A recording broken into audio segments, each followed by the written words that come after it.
we do need to talk about men because there is a lot of silent struggle going on, and it really has been in silence for a long, long time.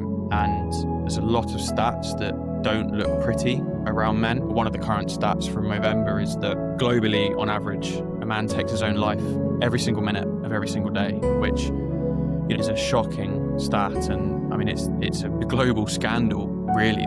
So much of it happens in silence, and I think we seem to talk about that part. Generally, people will say, oh, more men take their own lives, and then generally people will respond and say that's horrible, we need to do more. But that's almost the only conversation we seem to have on masculinity. It's once it gets to that point, rather than all the stuff that happens before, maybe for decades, that leads to that point. I believed that my only option was taking my own life. And I think really the main issue with the masculinity side of things for me, which a lot of men I think will be able to relate to, is this kind of core innate belief that I couldn't talk about what was going on for me. Okay, we're here with George Bell. George, nice to speak with you. Hey Jason, good to be here today. All right. Nice to connect. We're focusing on men's health. And what kind of light do you like to shine on this? Why are you here, and why do you think it's important?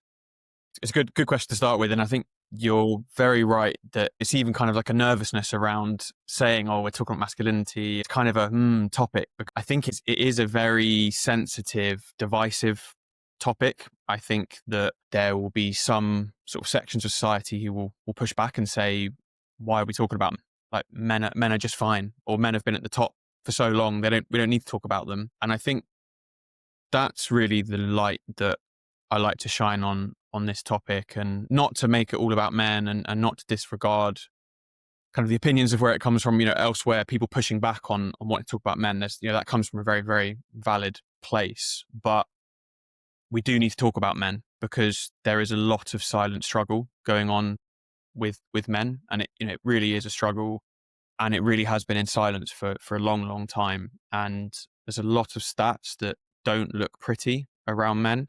I think a lot of people are familiar, or at least aware, that more men take their own lives. One of the current stats from November is that globally, on average, a man takes his own life every single minute of every single day, which is a shocking stat. And I mean, it's a global scandal, really, that we're at that point. But so much of it happens in silence, and I think we seem to talk about that part. Generally people will say, oh, more men take their own lives, and then generally people will respond and say that's horrible, we need to do more. But that's almost the only conversation we seem to have on masculinity. It's once it gets to that point, rather than all the stuff that happens before, maybe for decades, that leads to that point. So I think I'm really, really passionate about shining a light on the experiences and struggles of men. I think that there's negative stuff, but there's positive stuff as well. Not disregarding kind of the opinions from other sides, and not kind of taking, I guess, a platform away from women and feminism, say. But I'm very, very passionate about having this conversation. I was almost one of those suicide statistics myself. That's why I'm so passionate about this subject. I was very, very close to taking my own life, which so much of that was because of my warped sense of masculinity and my kind of desire to preserve this sort of masculine pride. So yes, very, very personal subject for me. And I believe it's one of the most important conversations of our time, really. Mm-hmm. Yeah, well, thanks for offering yourself and being vulnerable enough to engage with it. It's important. I want to get into your story, and maybe it's interesting just to tie up that topic.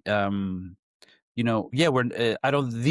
not a winner take all conversation, and because we're speaking about one group, it doesn't necessarily take away the voice of another.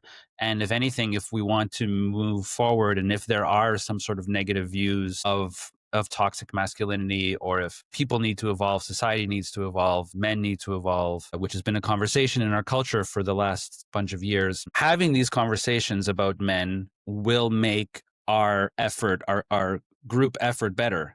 So I think it should be supported. If one group, is working towards a better version of themselves, it will probably ameliorate all of the issues that we care about. Yeah, that was my speech on that. Thank you. It's a good one. Yeah. So Yeah, I mean, it's up to you how much of the personal you like to get into here, but you had a moment, and hopefully you're past it. And what would you say from a men's issues point of view was the thing that was really kind of digging at you and leading you down a path that wasn't so great? Yeah, I think, there was a whole mental health issue element to what I was going through, which isn't necessarily so relevant to this conversation, but a period of depression, anxiety, and all that kind of stuff. So I think there was a mental health element to it. But really, if I focus on the masculinity element to it, which was just as big an issue, or perhaps even bigger, and I think really led me down the path that I went down, where I believed that my only option was taking my own life. And I think really the the main issue with the masculinity side of things for me, which a lot of men I think will be able to relate to, is this kind of core innate belief that I couldn't talk about what was going on for me, and I couldn't talk about the way that I was feeling, and I couldn't show any visible sign of weakness or struggle. And I had to, for me, I felt like I had to just try and fit into the sort of physical perception of masculinity, which is someone that's smiling and jovial and, just come out of university. So it was about getting a career and earning as much money as I could. That was kind of the the code of masculinity I'd been taught, and that was the one I believed I had to try and fit into, really. So what I was actually feeling on the inside, depression and anxiety and turmoil and questions around who I am, and what's going on with me, what's wrong with me, all of that was just pushed to one side, which again is a part of the masculine code that a lot of people have been brought up with, this sort of emotional suppression rather than expression. We're taught to suppress our emotions and experiences, both things which are completely natural, by the way. It took a long time for me to learn that emotions aren't a gender specific thing, they're just a human specific thing. But really, I suppressed these experiences and I suppressed the emotion, believing what I now know to be wrongly, that that would make them just go away.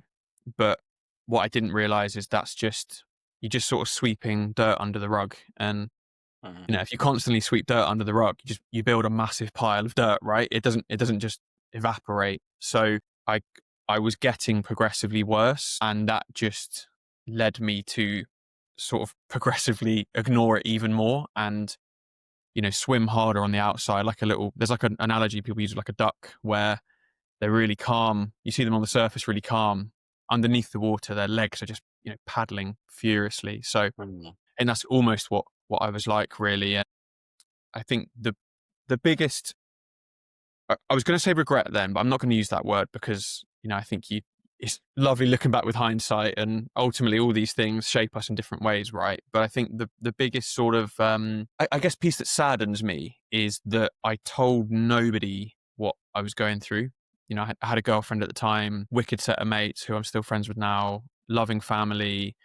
I had that network around me, and I told nobody what was going on for me. I told nobody that I was thinking of taking my own life. Friends, family, they were talking about things that we'd be doing next year, holidays and events, and I'd just be sat there thinking to myself, sounds cool, but I'm not going to be here for that.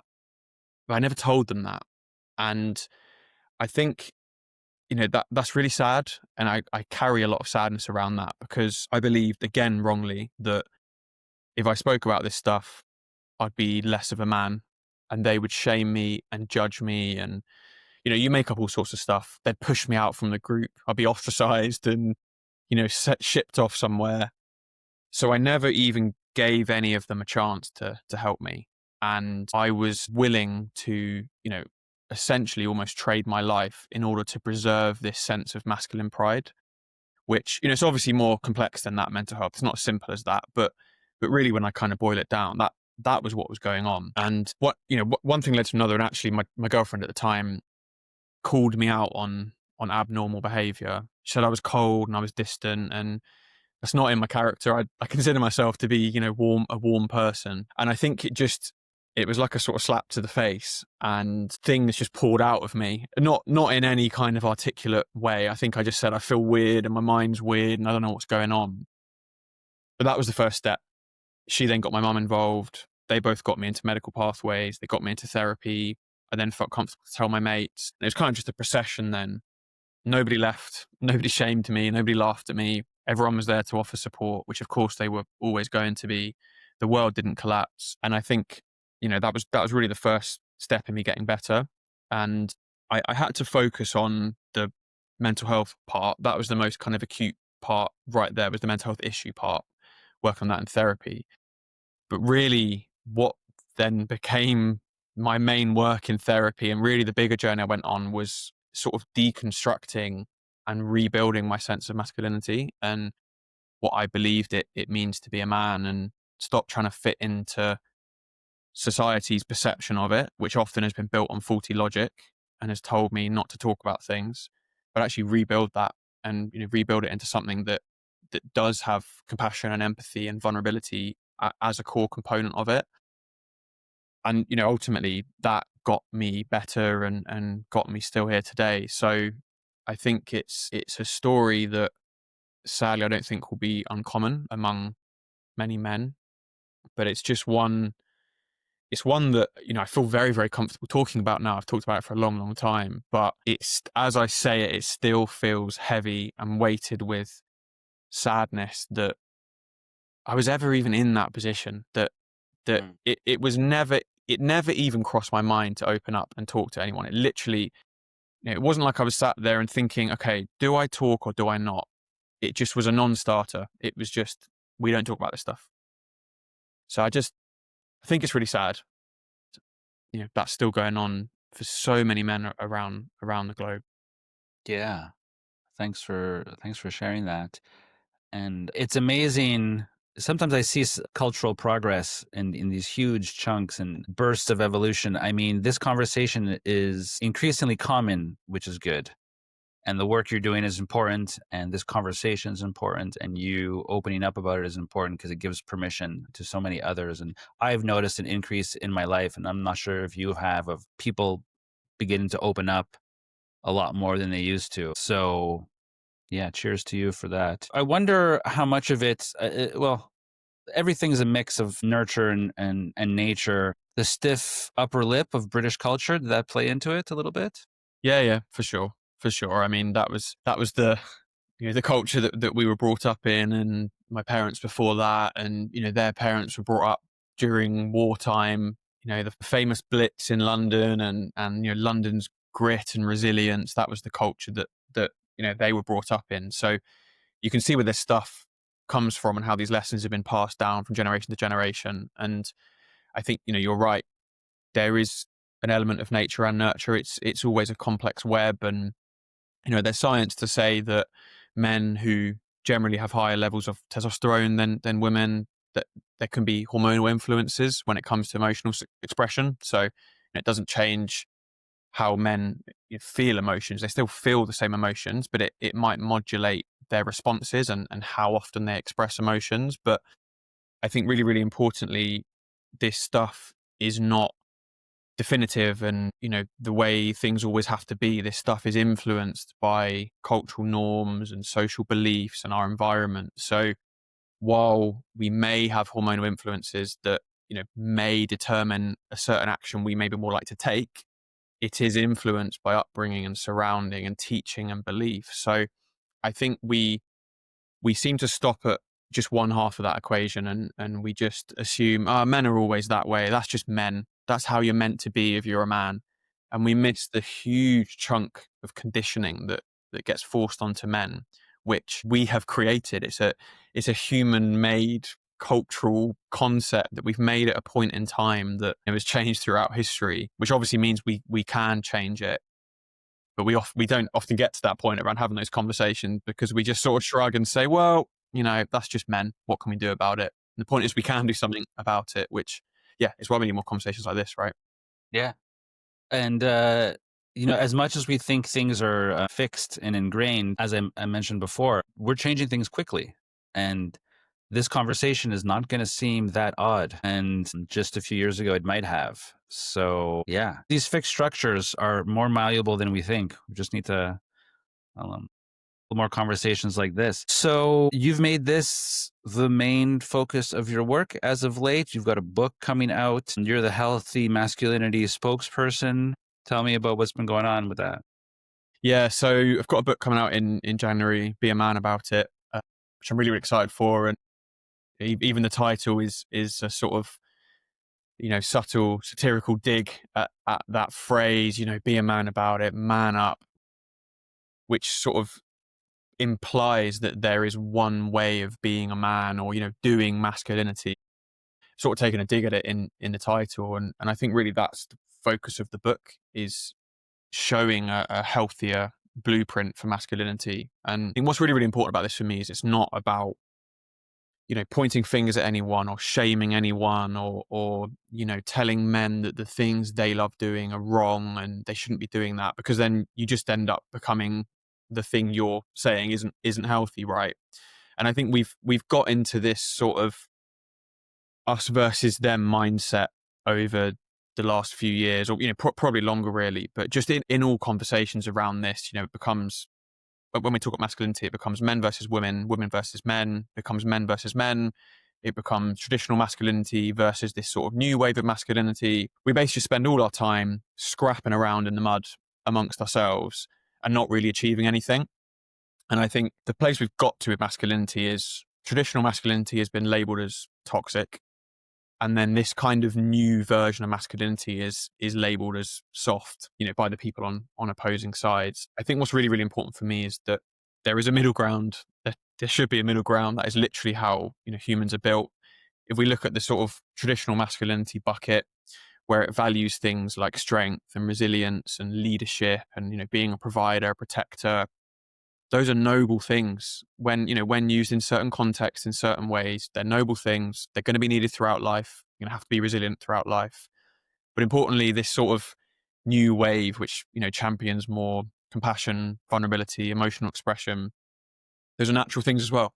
You're going to need them throughout life. So it's about finding a blend in the middle, really, which is what I've argued for in the book, because we're not doing that enough. And, I think we're seeing devastating statistics around men. We've talked about the suicide statistic, but men have a shorter lifespan than women. They're more likely to die from cardiovascular disease, cancers, more likely to be homeless, more likely to fall behind in education. They're more likely to make up prison populations, commit homicide, be a perpetrator of it, or, a victim of it.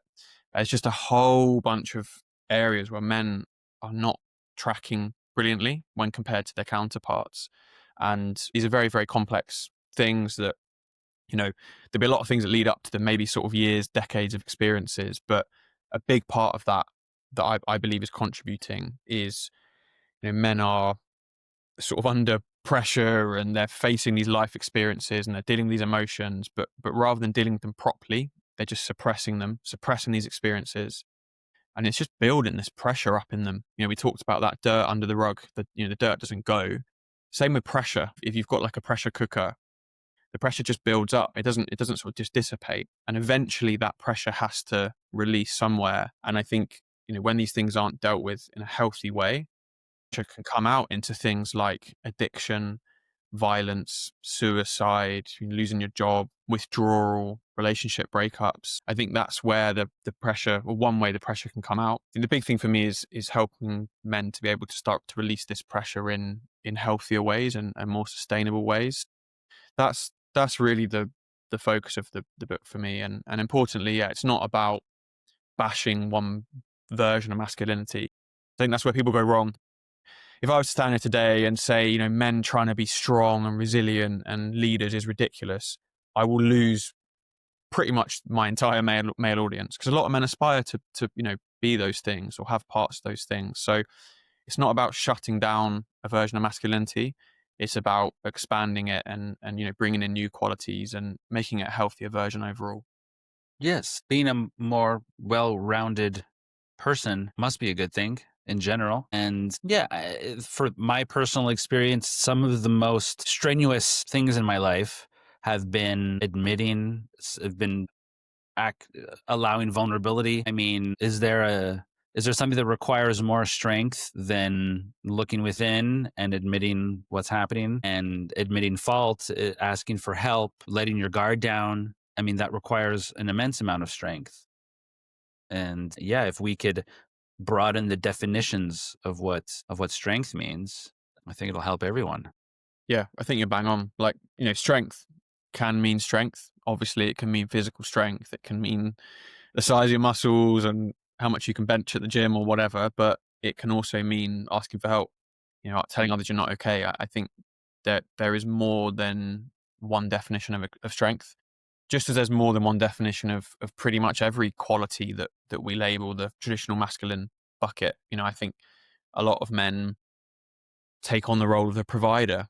And again, people think that that means just earning loads of money, being the sole breadwinner. But providing has different definitions as well. You provide in different ways. You provide your time, your love, your support, your attention, your care to those around you. So I think if you said to most men, "What does being a provider mean to you?" They just think, "Well, earn money for my family," which obviously is part of it, but so is being emotionally available for your partner and your children and your parents and whatever. And often that's not talked about with masculinity, but it should be, because as you say, that's part of being a well-rounded human. We are needed to provide in more than one way to the people around us. Yeah. I mean, you can provide stability without it necessarily being paying the rent. Yeah, I mean, there's wonderful communities out there, and it's becoming much more and more normalized. I've hung out in kind of yogi communities and conscious communities, and where they kind of honor the masculine and the feminine, and we speak about these qualities, and we speak about them in these broader. I'm not that much of a yogi, but it's spoken about in these broader terms, and never was it about how much salary you earn, and never was it about anything like that. The provider, the archetype of a provider, what could we could broaden that, and we could add so many other aspects to that. What does that mean? Security, offering safety and security to someone. What does that mean? There's such a broad possible definition for that doesn't include these things. I mean, the world is changing. Women can earn as much as men. Women can provide financially, and we can redefine these things. I think we are. Yeah, We're I doing it. think We're doing it. We're doing it. Yeah. I do agree. I do, I think things are changing slowly, and there's nothing wrong if a man wants to earn loads of money, that's absolutely fine. But I think it's asking why and for what purpose, really, because so much traditional masculinity is built on the materialistic and the perception of your perception to others. So a lot of men, they might not think about this equation, but the equation in their minds is, well, the more money I earn, the more of a man I am. And they constantly chase the bigger salary because they think when they get there, then that's it. Then they're a man and everyone around them is going to think they're a real man, at the avoidance of maybe what's really going on inside for them. So I think, there's nothing wrong with someone that who wants to earn loads of money. That's fine. It's just, it's often built on a unhealthy pursuit of trying to reach this like perception of masculinity that's been forced onto them at a really young age, which might not be who they want to be. Like when I was really struggling, my solution was just getting a job in London and telling everyone how much money I was earning. And I was working for a former dragon on Dragon's Den. So, that's basically all I talked about, because I was like, everyone's going to think I'm super successful now and I'm a man. Inside, I was in absolute turmoil, but nobody sees that because I didn't talk about it, right? Yeah. Yeah. Yeah. Switching back to this kind of making things being in conflict, the traditional masculine versus whatever future version, somehow men versus women. The internet and social media kind of exacerbates this, and toxic masculinity being kind of thrown around perhaps a bit too loosely. And there is something, there is a manosphere out there. There are people on the internet who will take advantage of men who feel under pressure, and we have these tendencies in our culture for men to be sucked in pulled in different directions. And I think eliminating the conflict between the two, between anything, I think will go far. I mean, Yeah, do you have anything to say on that? I've been thinking a lot about that, and I hear it in people's languages, and I'll have more in-depth conversation with female friends of mine, and I'll just hear it in the culture. And I think we need to be more careful with our language. We need to be more careful because we want to encourage men to evolve and to get past these things. But somehow society is still reinforcing some of these stereotypes, and there's a reason why men feel this pressure sometimes. It's not just that they're being lazy and defaulting to some male setting. Their pressures are still out there, and when men get pulled in a certain direction, it's they're not just getting pulled, they're getting pushed sometimes in a certain direction. I really agree with it. And I think, one thing that's come under fire in recent years is certain masculine role models, or unhealthy masculine role models, your Andrew Tates of this world. I think they've really come under fire as like the problem. And there's a lot of noise around that, and a lot of noise around boys and men who are going to follow these influencers. And I think they can often be labeled as stupid, and what are they doing and the rest of it. And I think often we sometimes miss the bigger picture here, that these influencers are not the problem, they are a symptom of the problem. And as you said, you know They're boys and taking men are advantage of the problem. exactly Yeah, exactly they're not the root cause. exactly. And some boys and men are getting pulled, some are getting pushed. And yes, we can sit here and say that people should have more critical thinking and really dissect some of what's being said. And, some of the stuff that's being said is obviously horrendous, and, shouldn't be allowed on our social channels and all the rest of it.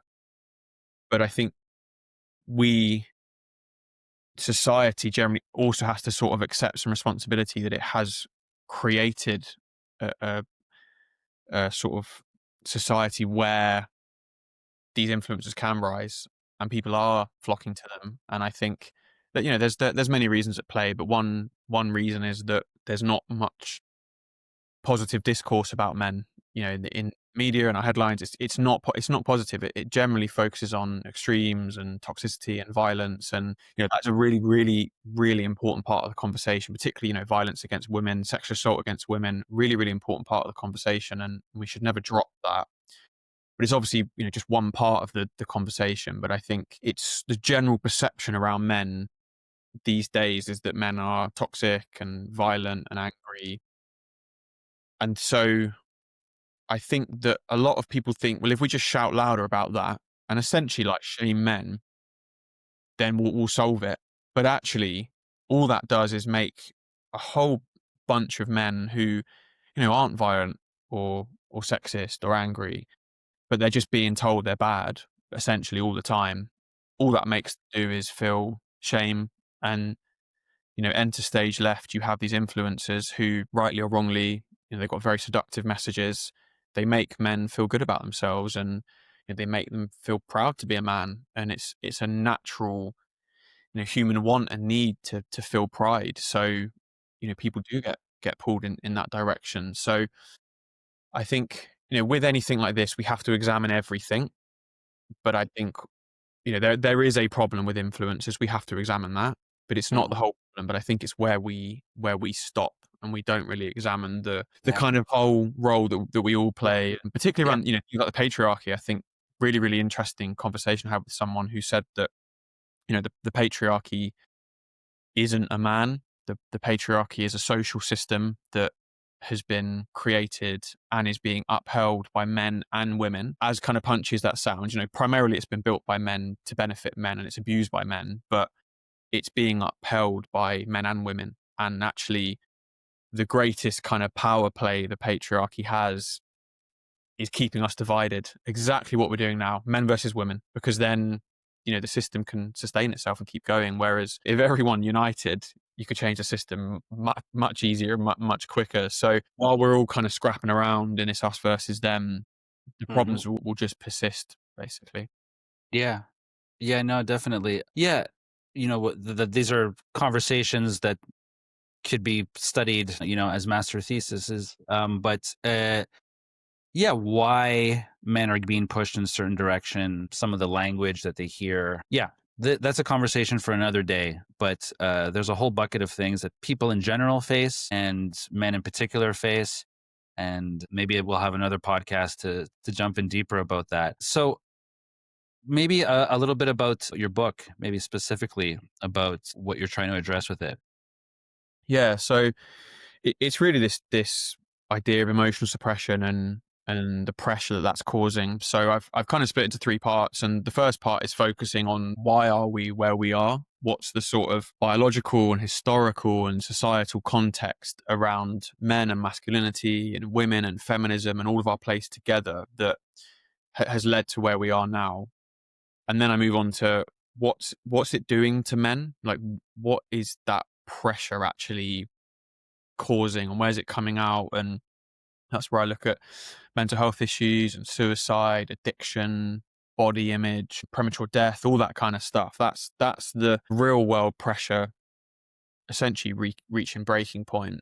And then the final part I move on to is what can we do about it? How can we actually release that pressure in healthy ways, because we can? And how do we do it with men? How do we do it with women? How do we ensure that women's voice and platform isn't lessened? How do we make this something for everyone?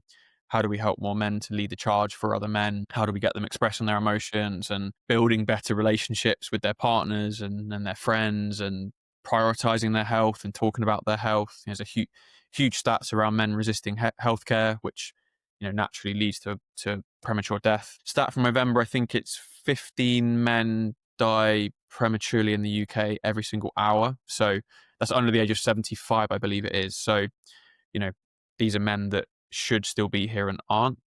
These really, Yeah. really sad statistics. So I think that's what I move on to there. It's not, this isn't just about telling men to be more emotional or cry more. I think, again, that's often the antidote, the only antidote people have to, people like Andrew Tate. The only conversations we have are toxic influences or men should just cry more, which, there's obviously validity in that statement, but we're still dealing with extremes here. Whereas there's a whole bunch of stuff in the middle around, health and relationships, friendships, communities, fatherhood, work, all this kind of stuff that, we have to talk about as well. So, yeah, I've just tried to shine a light on as much stuff as I can around men. Some uncomfortable stuff. We talk about sex, we talk about penis size and hair and stuff like that, which makes people bristle a little bit, because it's not conversations we generally have, particularly in Britain, where we're like you said, a bit more stiff upper lip or a bit more proud. But it's the conversations we have to have. It's all of this stuff which is the precursor to things like the suicide statistics. Yeah, it's my book. I want it to start a conversation, and importantly, it's not about, as I said before, it's not about telling someone the right way to live, because they have to kind of find that for themselves and what that means for themselves. But yeah, it's a guide for men. It's a guide for women who are looking to sort of understand the men in their lives better. I feel good about it, and I really hope it makes a difference. It very much felt like the book I wish I'd had 10 years ago. Sort of imagined I Yeah. was giving it to myself 10 years ago, and yeah, I think it would have saved. Well, I hope it would have saved me quite a lot of pain and struggle, really. I look forward to reading it. Yeah, thank you for that, and thank you for this work. And we're gonna have more of this discussion. You're going to be joining our event next week, and I'd like to continue this conversation. There was more to dive into. I look forward to hearing more about it. I appreciate the chat, George. This is an important topic, and I think it's going to resonate. Thanks, Jason. Yeah, it's a big topic. We could probably sit here for 8 days straight talking about it. Wicked. Thanks, Jason. Looking forward to it. All right, I appreciate it, George.